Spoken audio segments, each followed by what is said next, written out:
Festival. We have programs in the back, I think, and maybe scattered around. Tonight, Greg Bordowitz's performance at 6:30 p.m. at Reed College opens. It's the first of 3. It's free, but reservations are recommended. I think they're full, so I've heard that you can still probably get in if you really want to see it any of those 3 nights. So ignore the sold out message online and just go, and you'll probably get in. It's at the Elliott Hall space at Reed, not the Performing Arts Building, which was where it was originally scheduled, so just note that. Milka Djordjevic, a choreographer from LA, is opening a piece called Anthem, also at 6:30 p.m. tonight at PICA, and it runs for 4 nights.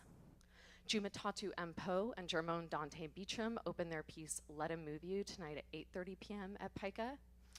Kaneza Shawl and Cornell Alston's piece Jack And opens at the Winningstad Theater at 8:30 p.m. this evening. It also runs tomorrow and Sunday, but those shows are at 6:30. And then later tonight, our late night venue at our main space, which is at 15 Northeast Hancock Street. It's just PICA's main headquarters. Our late night show is curated by S1, which is a local artist-run space in town that does fantastic work, especially in experimental noise and sound art. And they have a lineup that includes The Creatrix from San Francisco, Isabella from Boston, and Decorum from Portland. And then a couple of things visual art-wise that are happening in connection with TBA. Anne Hamilton's piece Habitus is just northwest of here at Centennial Mills on the river. So it's actually a pretty easy cab ride or walk even. 3 to 7 p.m. it's open today. And then between an exhibition that is organized by Libby Werpel, visiting artistic director at the Portland Art Museum, is up through mid-October.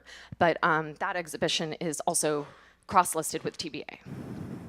Okay. And now I would like to introduce Shauna Lipton, who is the chair of the MA in Critical Studies program here at PNCA, who has been our co-sponsor of C. Riley Snorton's visit, and she's going to intro Riley.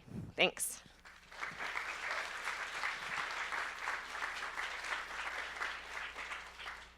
Hi. Thank you everyone for being here today, and thank you Roya and PICA for collaborating on this event. It is a true pleasure for me to introduce our distinguished guest. C. Riley Snorton is a professor of English and Gender and Sexuality Studies at the University of Chicago. He is an interdisciplinary scholar whose work stands out due to the seeming ease of his critical sophistication and his remarkable literary style. He is the author of Nobody Is Supposed to Know, Black Sexuality on the Down Low, and Black on Both Sides, A Racial History of Trans Identity, which engages with Black feminist thought, queer and trans of color critique, visual culture studies, disability theory, and many other fields of inquiry. He is here to give a happy hour lecture, which he has forewarned me is not happy at all. Please welcome C. Riley Snorton.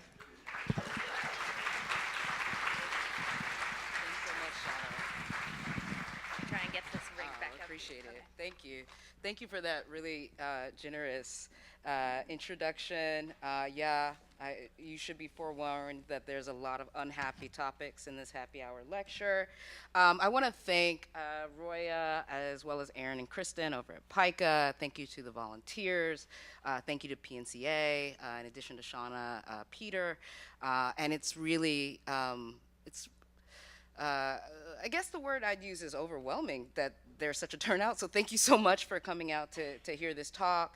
And there are so many folks in the room who I really value as thinking partners, so it's exciting to present this work in this context. So I'm gonna kind of give a little bit of a walkthrough of sort of my animating questions in my work, and then the majority of the talk is going to focus on what is the first chapter in Black on Both Sides. And what I'll also say is that, what I'm presenting, I'm going to present some material from the book that I don't usually present. And part of why we might be able to take up in Q&A. But I'm risking and inviting a kind of conversation where someone who is not trained as an art historian is going to venture to give you a few readings of some visual culture. So I'll jump right in. So my research explores the relations between and among the signs Black, queer, and trans historically and contemporarily. And I employ Black feminist theory, literary criticism, performance theory, disability studies, media studies, among other fields, to address how race/sex/gender undergirds and articulates ways of being and knowing. My interest in theories of embodiment and difference shape my sensibilities across media and books, edited journals, articles, book chapters, popular writings. So my first book, as was mentioned, Nobody's Supposed to Know, Black Sexuality on the Down Low, traces the emergence and circulation of the down low, a term which typically refers to Black men who have sex with men and women and do not identify as gay, bisexual, or queer, in news and popular culture at the turn of the 21st century. The book reads down low discourses for the relations they produce in the world and offer two concepts, the glass closet and ignorance, to make sense of the production and circulation of a figure that is both omnipresent and unidentifiable. I argue that down low discourses perform a biopolitical function, attenuating and rationalizing surveillance as a, quote, cure to the mediatized crisis and panic precipitated by increased rates of human immunodeficiency virus infection and acquired immune deficiency syndrome, HIV/AIDS, among Black women in the United States.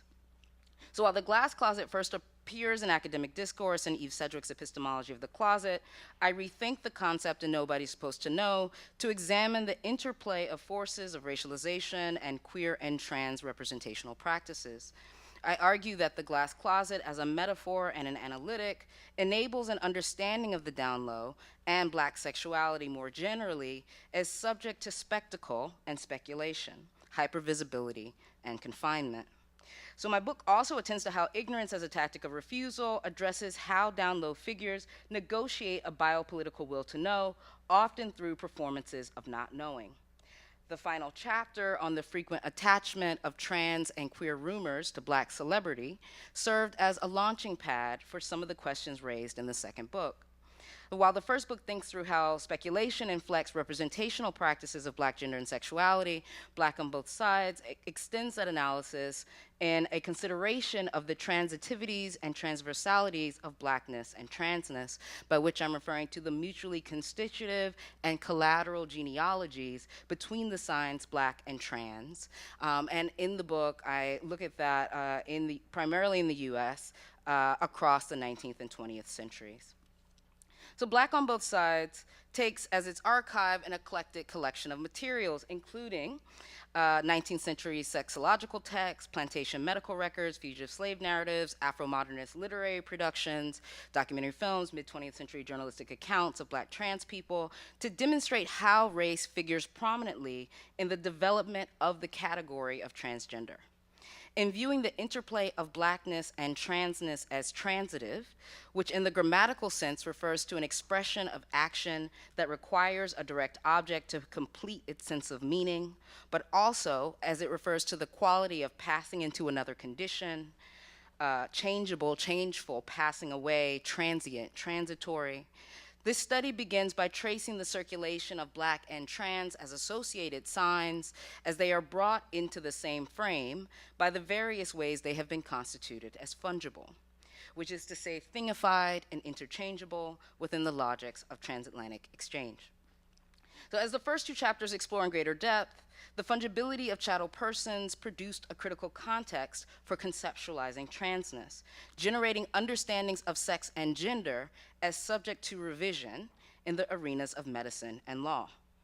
In the third chapter, Reading the Trans and Transatlantic Literature, I bring Spiller's noted essay, Mama's Baby, Papa's Maybe, an American Grammar Book, to bear on Booker T. Washington's Up From Slavery, W.E.B. Du Bois's The Soul of Black Folk, and James Weldon Johnson's Autobiography of an Ex-Colored Man.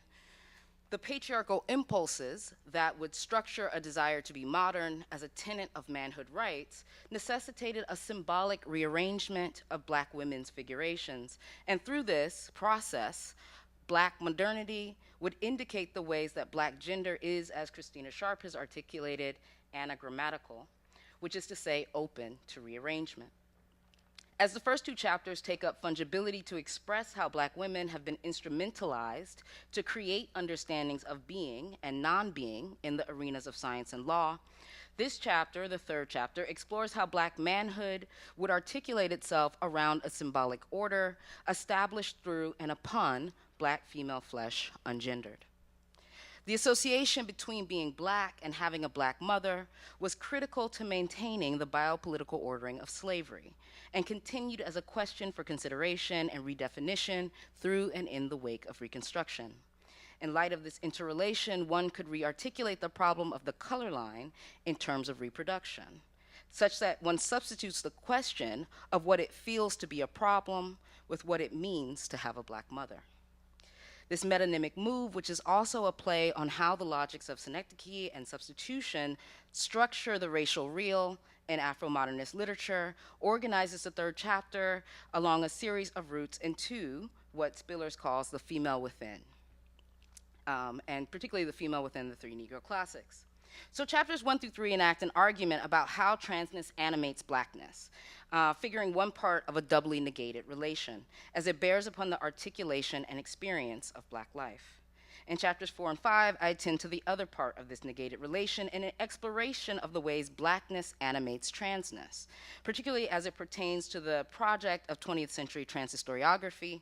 In my discussions of Christine Jorgensen, sometimes referred to as America's first transsexual celebrity, and Brandon Tina, who was dubbed the nation's first trans martyr.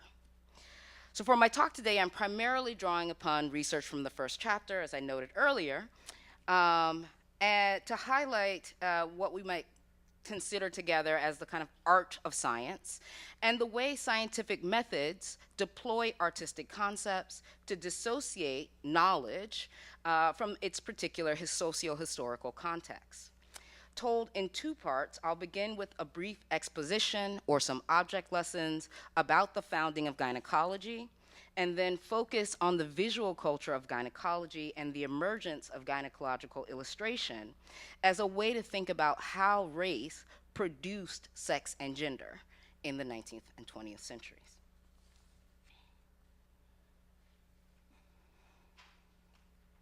On November 18th, 1857, before an audience of the New York Academy of Medicine at the newly erected New York Historical Society building on 2nd Avenue and 11th Street, James Marion Sims delivered a speech on the importance of silver sutures in surgery.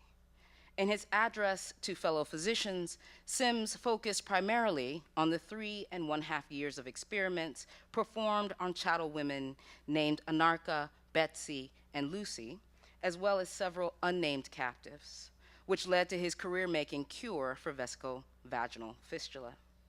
Sims described this genital malady by making reference to a verse from the book of Genesis, quote, "In sorrow and suffering shalt thou bring forth children." The full verse contains the complete judgment God meted out on the nameless woman who would later be called Eve, which in addition to an intensification of pain associated with childbirth, included a further imposition. Quote, "Thy desire shall be to thy husband, and he shall rule over thee." Whereas Adam would be rendered mortal according to the parable of the fall of man, Eve was, according to literal interpretation, conscripted to submission. Sims's inclusion of this biblical citation provides a key for reading his medical corpus, as does Spillers, who opens us into a set of questions about the various utilities of bodies being rendered as captive. So on the one hand, Sims's work signals how suffering and dominion transitively articulated the formation of gynecology. On the other, Sims's archive and the narratives of the named and unnamed experimentees indicate a transversal link between the metaphysical and the material, given expression in and as flesh. In the same speech, Sims described the experiments as part of a mission, which he imagined was, quote, "if not of a divine character, at least of divine origin." His repeated invocations of God did more than intimate how Sims was a man of faith. They constructed a grammar for methodological, medical, and scientific evaluation by way of a theopolitical justification for mechanisms of pain and control.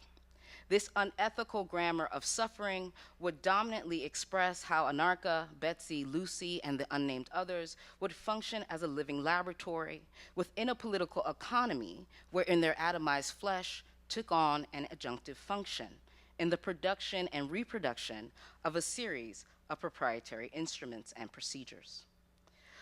So a vesicovaginal fistula is a breach in the vaginal wall that opens into the urinary tract and produces continuous involuntary discharge of urine.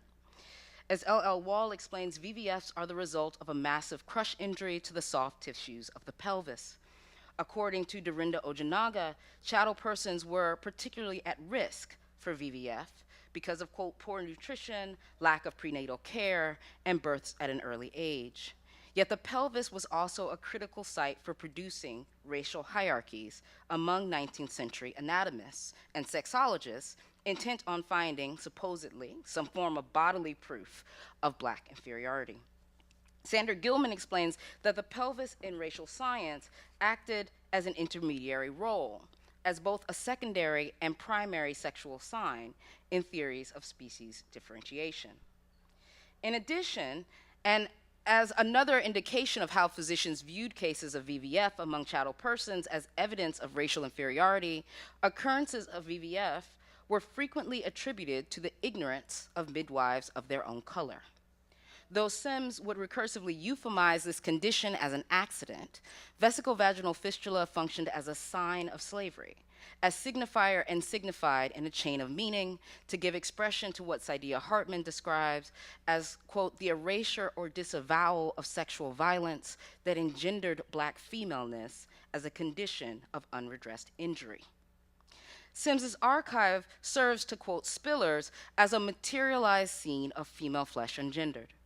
His more than 3 years of experiments on named and unnamed chattel persons for the treatment of VVF served as, quote, proof of Black females' genital exceptionalism, as non-reproductive, inverted, unfeminine, even as the procedures also produced an erasure of chattel slavery's effect on Black female genitalia in the state of exception.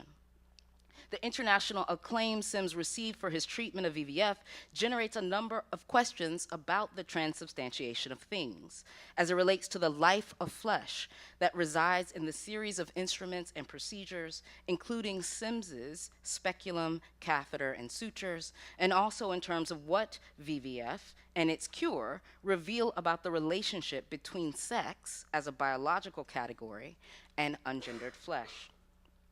So in the full chapter, I describe how Sims comes to possess Anarcha, Betsy, Lucy, and the unnamed captives, the brutality of his experiments, and the broader geopolitical context of an impending civil war, underscoring how fungibility served as an animating logic in this macabre moment in medical history. However, for the purposes of this talk, I want to move directly to his first article on vesicovaginal fistula, which he described as, quote, the last free will offering to the medical profession, issued in the American Journal of Medical Sciences in January 1852, on the treatment of vesicovaginal fistula, makes claim to 3 original and proprietary contributions to medical knowledge. Quote, the discovery of a method by which the vagina can be thoroughly explored and the operation easily performed, the introduction of a new suture apparatus, and the invention of a self-retaining catheter. Unlike his previous essays, which included at least a brief description of his patients, this article is symptomatically devoid of any identifying characteristics of Anarcha, Betsy, Lucy, or the unnamed others. And Sims did include that, quote, at the first, I had 3 cases upon which I operated about 40 times, but failed in every instance to effect a perfect cure, though succeeding as far as to encourage me to persevere. So as a pronouncement that bespeaks a set of subject-object relations, Sims' discussion of personal triumph, determination, and curiosity, qualities that would afford his status in the field of gynecology, works in tandem with the suppression of the conditions in which his knowledge was procured, the focus on proprietary instruments and procedures, and the oblique references to his patients who are also invoked in terms of, quote, the particularities of individual cases, finds visual reinforcement in the series of 22 woodcuts printed from diagrams Sims drew himself that organized the essay's prose. As object lessons, the accompanying images provide a way to understand flesh as an expression of power's polyvalent mobilities, a la Foucault. Here, there are no bodies except tacitly Sims, because his patients were rendered no bodies according to the precepts of law and medicine. The first set of illustration depicts two instruments. One is sparsely outlined, which Sims describes as, quote, a small, slightly convex spatula designed to supplement the figure on its left, which would later be referred to as Sims's speculum. Of Latin origin, speculum roughly translates as a tool, ulum, for looking, specere, and refers to a surgical instrument used for dilating orifices or as a mirror used for scientific purposes. Embellished with texture, Sims's speculum, although composed from German silver, appears to be hewn from the wood from which those images were made.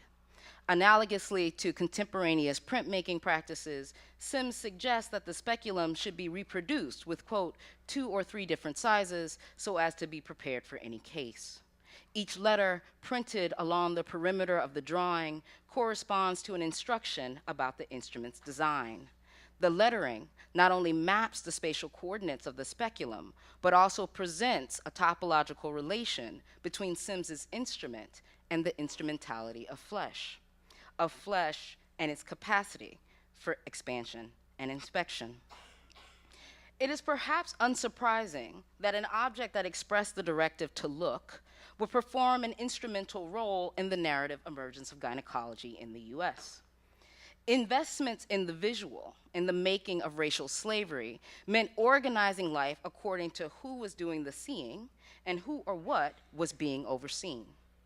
In addition, the field of gynecology was developed according to a Manichaean logic, what Maria Lugones refers to as the, quote, dark and light side of the colonial modern gender system, which as a cognitive production of modernity understood race as gendered and gender as raced in particularly differential ways for European/whites and colonized/non-white people. Syl Harris, Sims's biographer, narrates gynecology's emergence in similar terms, suggesting that, quote, in the field of women's diseases, physicians were blind men working in the dark. He continues, just how much in the dark they were is revealed by 19th century woodcuts portraying physicians examining their female patients. And so I'm gonna fully quote his reference, but this is meant to illustrate some of the kind of dominant images or typical images of 19th century gynecological practice. But Harris still continues. A picture of a lady on her medical advisor's table shows the patient not only fully clothed, but with hat and gloves thrown in for good measure, while over her rear from waist to feet is draped a sheet, beneath which the unseeing physician extends his groping hand, struggling manfully to solve the mystery of her ailments. More than anecdotal, this passage exemplifies the instantiating rhetoric of gynecology, in which the coupling of sex and gender occur as a racial arrangement. The reference to the double bind of blindness while working in the dark that characterized the field at its genesis seems to figure the other side of W.E.B. Du Bois's double consciousness, in which the visualizing rhetoric of race, a la the veil, transverses gender's constitution beneath the sheet. Here, Harris's description illustrates how, on the one hand, white femininity is conferred in relation to an unwillingness to view white female genitalia, that is, to look upon white women as flesh. On the other hand, the unrelenting scopic availability that defined blackness within the visual economy of racial slavery becomes the necessary context for producing a field of sex/gender knowledge. From this vantage point, one could consider the various ways that gender functions as an effect of plantation visuality, where in captive flesh expressed an ungendered position that defines race as the sine qua non of sex. In this arrangement, gender socially constructs sex, and captive flesh becomes the material and metaphorical ground for unsettling a view of sex and gender as neatly divided according to each term's relation to medico-scientific knowledge.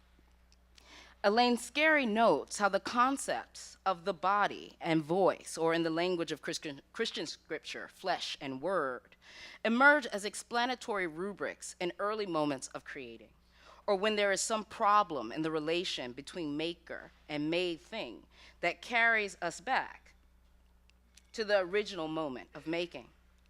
Supposing that the problem is an ethical one, the woodcut images of Sims's inventions on the treatment of vesicovaginal fistula, although not directly indicating chattel slavery as the necessary condition for VVF's cure, indicate how gynecology materialized a series of subject-object relations according to what Foucault described as a type of power that can only function thanks to the formation of a knowledge that is both its effect and also a condition of its exercise.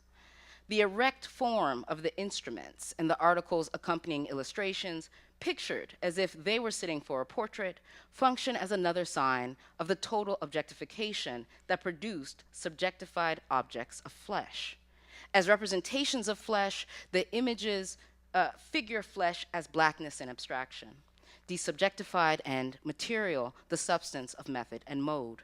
As such, the woodcuts serve as illustrations of the instrumentality of flesh as a first order of instrumentation, and of the creation of additional instruments of and for flesh. Part 2, an arrangement of flesh or transorienting sex and gender. So we're moving from the 1840s into the early 20th century, 1911, and the kind of story of training for gynecological illustration.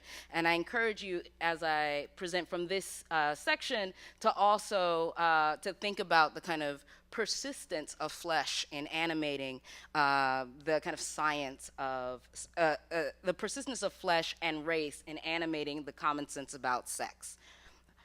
So in 1911, Johns Hopkins University instituted the Department of Art and as applied to medicine, which was the first of its kind to train students in medical illustration in the United States. Max Brodel, imaged here, as well as over in the far corner, is sometimes referred to as the, quote, father of modern medical illustration, became its first director, and presided over the program until his retirement at the age of 70 in 1940. Prior to his appointment, Brodel worked as an illustrator for Johns Hopkins Gynecology and Obstetrics Department, contributing drawings and diagrams for Howard A. Kelly's Operative Gynecology and Thomas S. Cullen's Cancer of the Uterus, among others.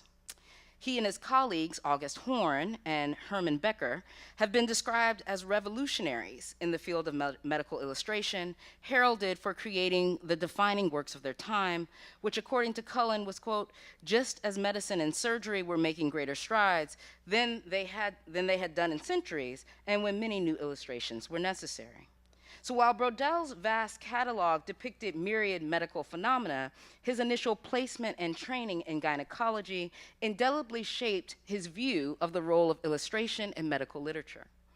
In an address to the AMA, American Medical Association, which was later published as an article in their flagship journal, Brodel articulated his concern for the state of the profession. Quote, the trouble is that the medical illustrator is not familiar with the objects he is to draw or paint. To him, they are obscuring in meaning, indefinite in form, and sometimes repulsive in character. As a consequence, he shuns original study, the only means for preparing for the work.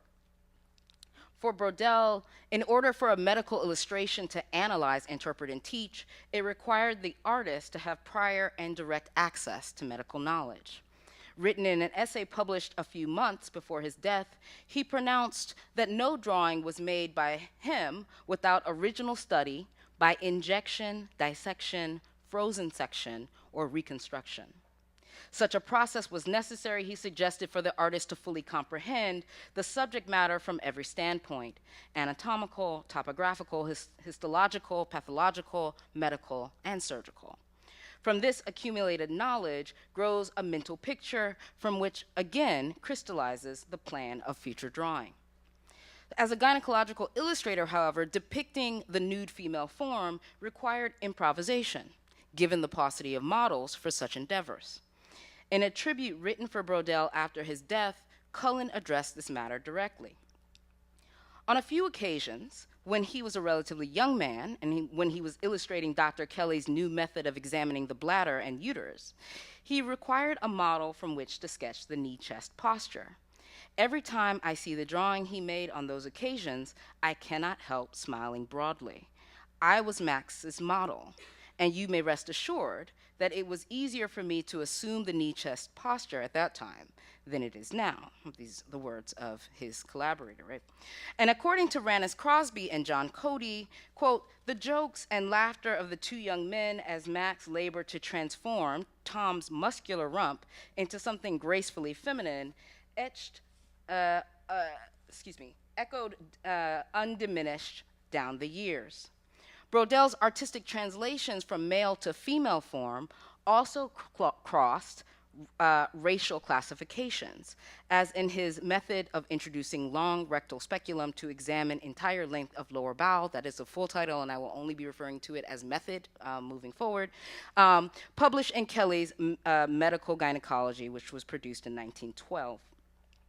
So placed in the first chapter, entitled Consulting Room and Gynecological Examination, and depicting a doctor bearing an uncanny resemblance to Kelly in the process of examining a patient posed in knee-chest position, the illustration, through the placement of white sheets, obscures all but the genitals and top of the head of the blackened form.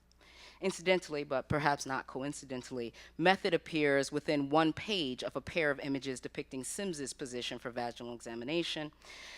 And including 165 drawings of blackened and white forms of men, women, and children fully clothed and completely nude, medical gynecology does not seem to conform to any necessary formula regarding race and nudity.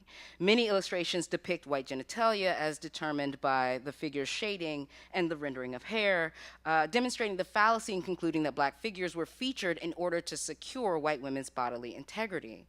Among the images, no blackened figure is depicted fully clothed.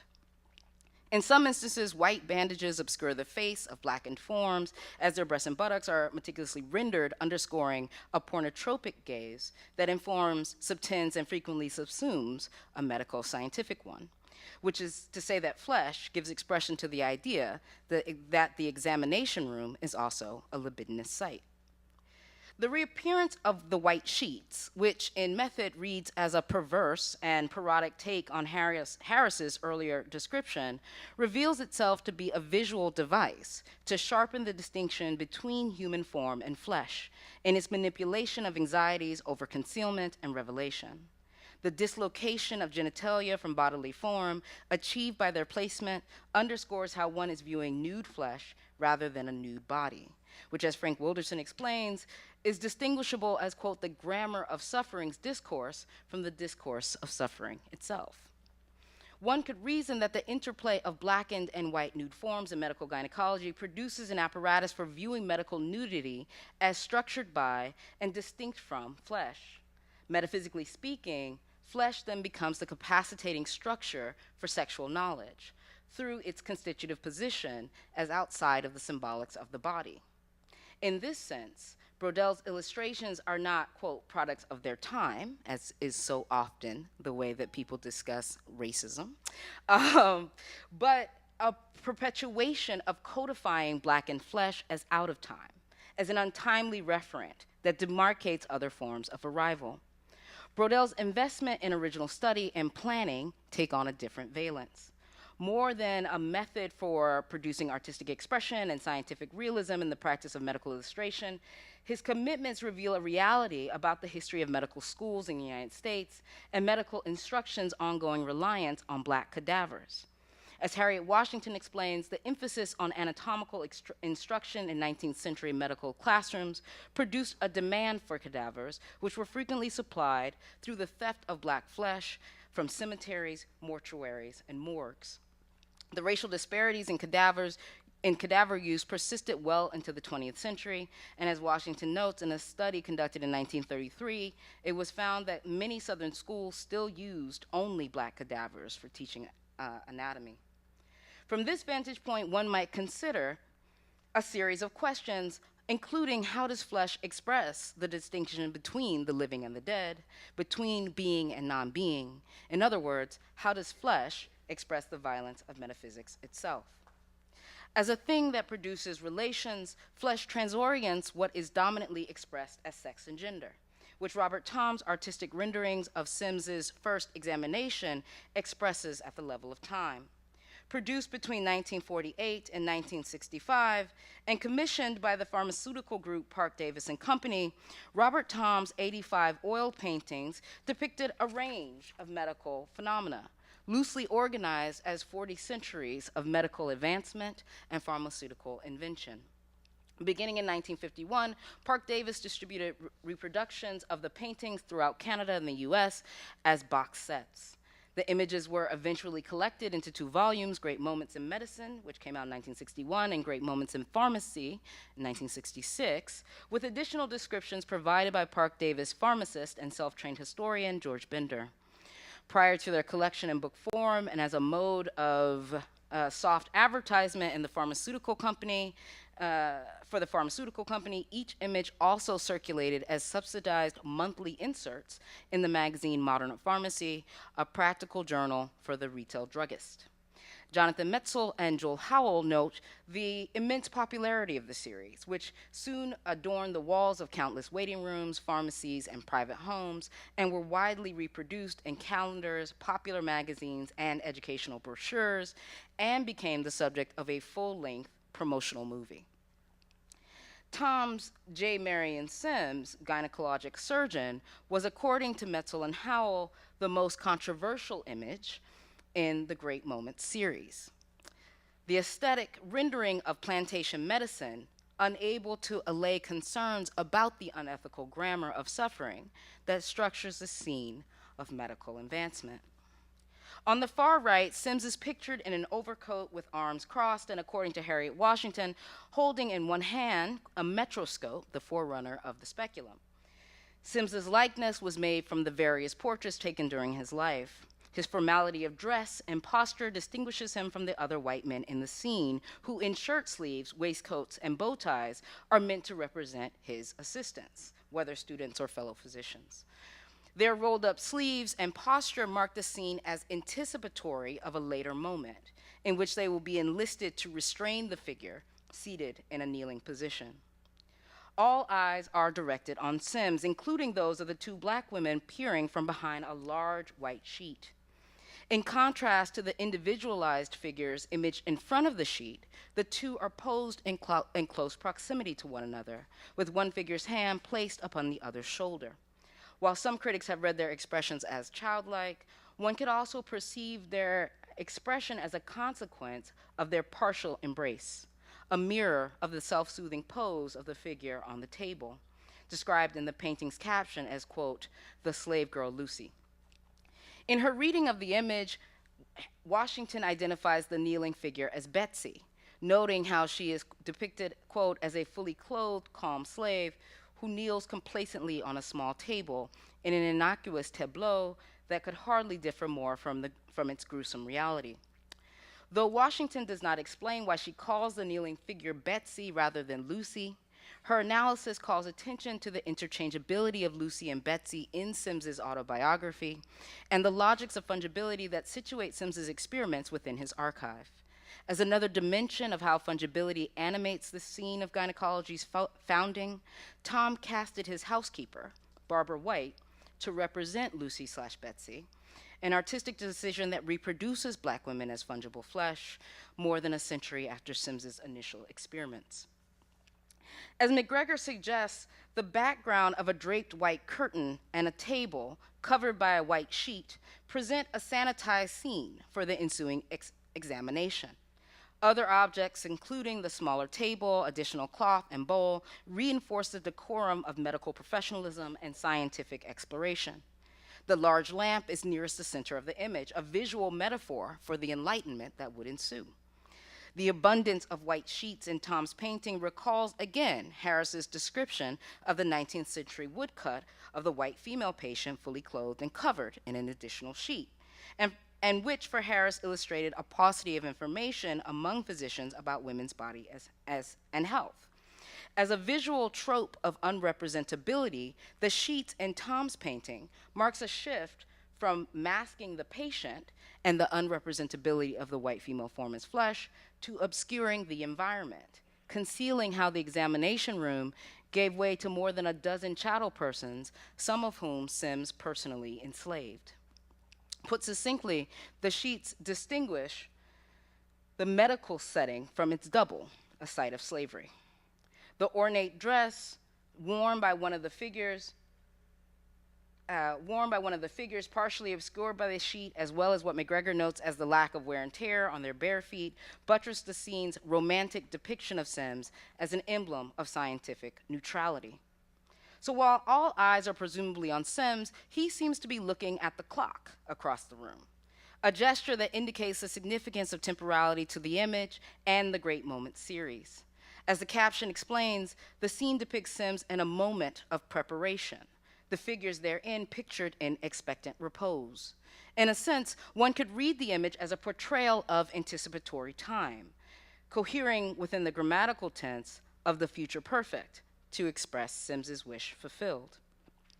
Freud's final sentence of the interpretation of dreams is instructive here. Quote, by representing to us a wish as fulfilled, the dream certainly leads us into the future. But this future, taken by the dreamer as present, has been formed into the likeness of that past by the indestructible wish. Tom's depiction of Sims's wish is also an expression of the dream of American gynecology, its founding in the commingling of past and future that confirms its existence in the present. As Hans-Dieter Gondik explains, the dream cum wish is indestructible because as a simulacrum of the past, as its double, its repetition, it projects itself into the future and brings the future image into the staging of the dream by presenting it and making it present. The wish is indestructible because it's repetition, but the fact that it is repetition is brought to the fore only in deferment. As repetition marks the temporality of the wish fulfilled, the image visually rejoins or perhaps anticipates Judith Butler's theory of gender and gender trouble. As Butler relates, in a sense, all signification takes place within the orbit of the compulsion to repeat. The injunction to be a given gender produces necessary failures, a variety of incoherent configurations that in their multiplicity exceed and defy the injunction by which they are generated. The coexistence or convergence of such discursive injunctions produces the possibility of a complex reconfiguration and redeployment. It is not a transcendental subject who enables action in the midst of such a convergence. There is no self that is prior to the convergence or who maintains integrity prior to its entrance into this conflicted cultural field. There is only a taking up of the tools where they lie, where the very taking up is enabled by the tools lying there. Butler's explanation of gender as a discursive convergence precipitated by and constitutive of the tools lying there rejoins and reanimates the biblical distinction between word and flesh. As described in the book of John, in the beginning was the Word, and the Word was with God, and the Word was God, and the Word became flesh and made his dwelling among us, such that he who comes after me has surpassed me because he was before me. Matters of flesh and word, of signification and ontology are tied in the scripture and theory through a complex temporality that presents origin by way of existence, which is another way of describing repetition by way of its deferment. In Butler's critique of the dominant interpretation of gender as an act of cultural inscription that moves alongside and away from sex as a material or corporeal ground upon which gender operates, she writes more explicitly about flesh, arguing gender is not written on the body as the torturing instrument of writing in Kafka's In the Penal Colony inscribes itself unintelligibly on the flesh of the accused. The question is not what meaning does that inscription carry with it, but what cultural apparatus arranges that meaning between the instrument and the body. The narratives of American gynecology's founding clarify how chattel slavery functioned as one cultural apparatus that brought sex and gender into arrangement. The instrument in such an encounter occurred in and as flesh. Tom's mid-20th century painting of Sims rendered the dynamics of flesh through a collapsed temporality of anticipatory time, highlighting how the history of American gynecology, which is also the history of chattel slavery, was not firmly locatable in the past, or more precisely, in linear time. Thank you so much.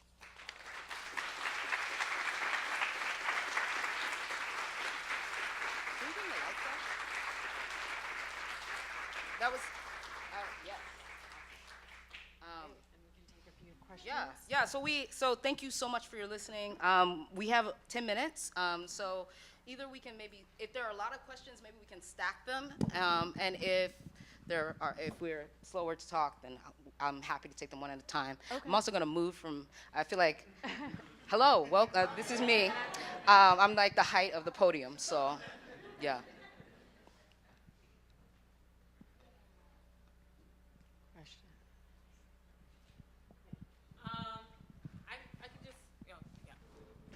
Thank you for that, number one. Question, it's a little bit specific. So the image that you showed, that you deconstructed of the portrait of the doctor, do you know what year that was from? Yeah, so, okay, perfect. So that image comes out for the first book, which is collected in 1961. The understanding is that it came out in between 1955 and 57. Okay. Yeah. Good. Okay. Yeah. Great. Mm-hmm. Thank you.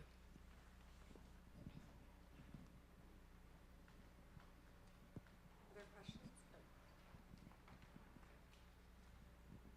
I have a question, I guess. I can maybe project. Or are you recording? So it'd be great if you're willing. Yep. Thanks. Thank you so much for that. I have a question. You ended talking about linear time. Yeah. And I was wondering if you could speak a little bit more about time and temporality in your project and how your analysis is complicating our understandings of the racialization of time, or wherever you would, I imagine, you continue with that thought in the larger project. Yeah, no, thanks for that question. So there's one of the kind of key thinkers of time that I invoke in a different chapter is Ralph Ellison, who in writing The Invisible Man talks about time as a boomerang. And so I'm often thinking about the kind of enfolding of time, in which it's not necessarily like, oh, this is I guess in some ways it's the kind of gesture of repetition with a difference that I'm more interested in doing as a kind of person who is skeptical of history and writing about the past. By which I mean that, like, part of what this book is is up to is suggesting that it would be far too easy to read the first chapter and the materials I presented as like, oh, wasn't there a terrible past? And now we've like projected into the future, but rather to look at what lingers in all of these spaces that have been so deeply naturalized by the kind of production of science, or the production of the common sense of gender, or the production of race as somehow related to, but not actually the causality of gender itself, right? So I would say, that, like, one of the kind of animating questions for me working on a project that was a historical one as a non-historian, and therefore without the inclination that what I was doing was tracking change over time, was to really think about how it is that we can exist in multiple temporalities simultaneously. And you know,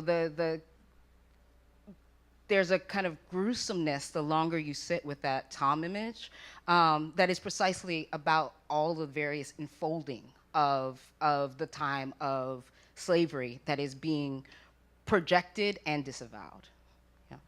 Thank you.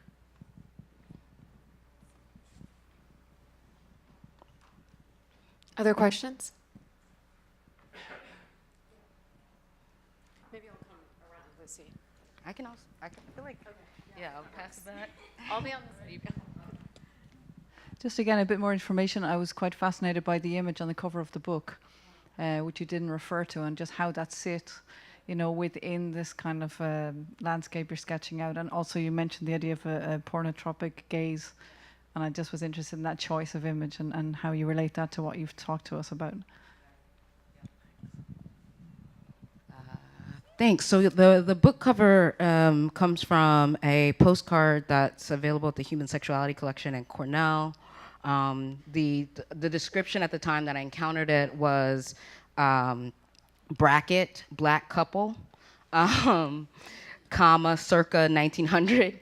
And the description that was given also was very much invested in telling what the actual sex of the performers were. You know, the introduction of the book kind of really thinks about that moment of encounter, but also about like why those become the kind of emergent questions when you're seeing this kind of image, which was used to advertise minstrel shows in France. The performers, I later found out, were from Harlem. And not only was it the only image in their collection that included Black people, it was also the only image that was in color. And so those become some of the questions that began the book. The other thing that I'll say, the kind of use of pornotrope is deeply in conversation with Spillers, who is thinking about pornotroping as a kind of visual, a form of visualization that renders bodies into things. And so the ongoing question of being and non-being, the kind of what I want to argue as as a kind of ontological shift and ontological slipperiness, is also what I am ambivalently illustrating, but also working to critique as I present these various kinds of images. It's also, I mean, your question also kind of speaks to a little bit of like what I'm kind of thinking about now, which is about swamps and mud. I'm becoming more and more interested in thinking about what are the conditions of ontological transformation, and you know, thinking about if captivity is a necessary condition for an ontological shift from a body to become a thing, then can we also think about that within the kind of context of ecology? And I'm particularly thinking about a number of the narratives that are also happening in the 19th century where people are absconding, and before, but people are absconding to the swamps, and how those also become sites where matters like gender are far more complicated. Yeah. Any other questions? We have a few more minutes. Yeah. To go back to that painting, where you said that in some references that was Betsy and in some references that was Lucy, is that sort of cynical interchangeability between who that was depicting? Are you reading that as like another layer to the like namelessness or dehumanization, or what? Is that something that you encounter a lot through your research, that sort of namelessness and interchangeability in a funny way? Yeah, no, I mean, so that moment in Tom's image, feels it's like it's the exact echo of what Sims does. So Sims is actually, producing this autobiography, which comes out posthumously, and in it makes this whole production about how he was operating on Betsy when in fact it was Lucy, and you can find it in the way that he can't actually quite like he gives you enough personal attributes to be able to distinguish it, but it didn't matter to him.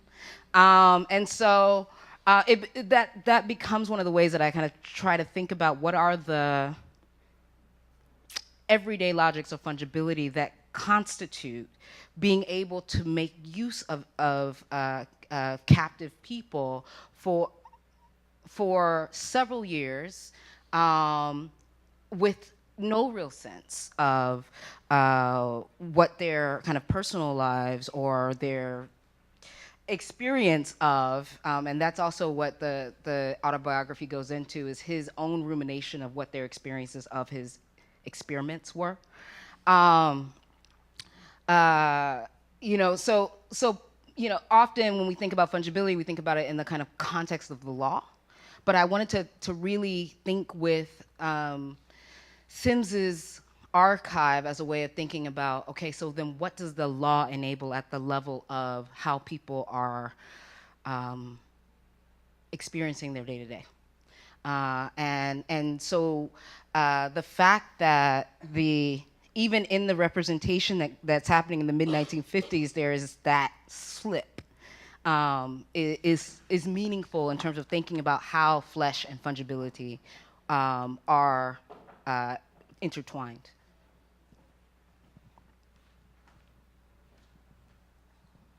One more question? I'll do this. You got it? And then, and I'll take that one.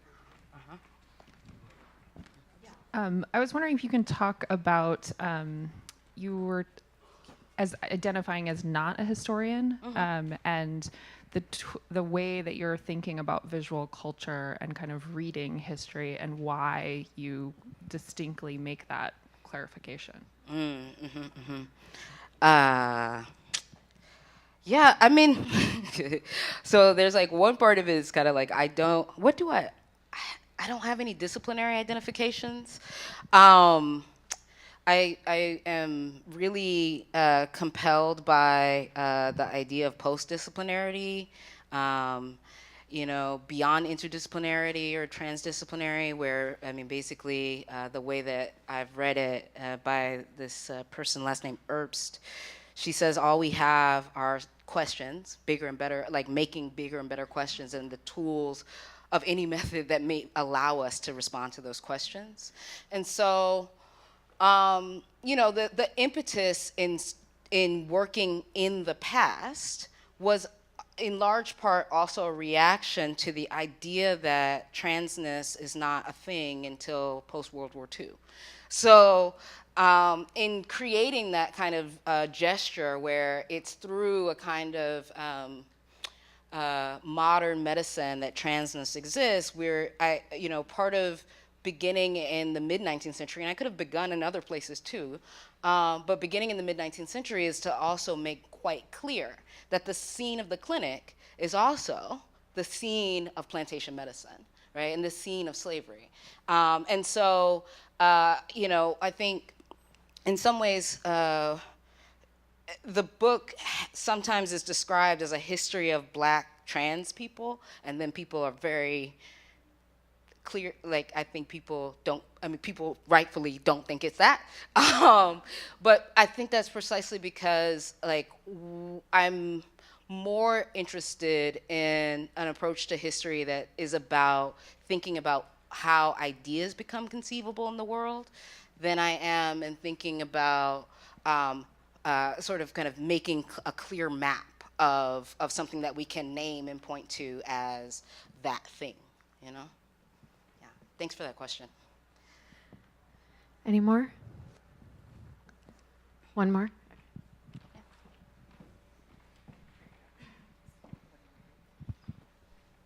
So admittedly a preoccupation of mine, but as I was listening, I was kind of trying to like decide where this work was in terms of like Black optimism or Afro-pessimism, because I heard Hartman, I think I heard Wilderson, and then I kept, not maybe hearing the name, but I kept hearing Moten.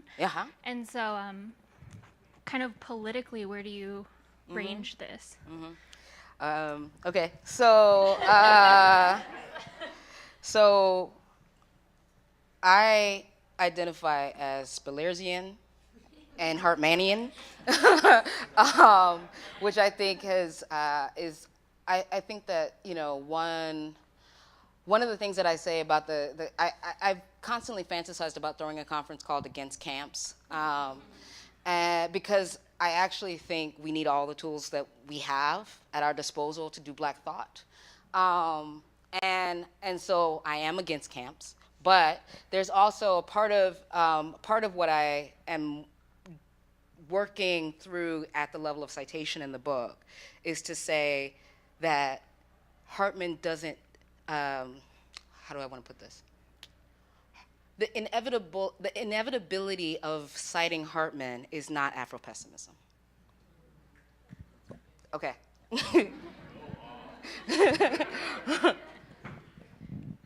Okay, so maybe we'll wrap up there because it's after 5. I failed to mention at the very beginning that Riley is one of 3 guest scholars as part of TBA. The other 2 being Andrew Brown, who is visiting us from Seattle and Western Washington University, and Shauna Lipton is our Portland-based guest scholar, and they both have lectures on the 14th at 4 p.m. at PICA. So this kind of launches our guest scholar activity, and that Riley will be moderating a conversation tomorrow morning with Kaneza Shaw and Cornell Alston, whose show opens tonight, as I mentioned at the beginning. So you can also catch him tomorrow if you'd like, 12:30 at PICA. So thank you so much. Yeah, thank you all so much.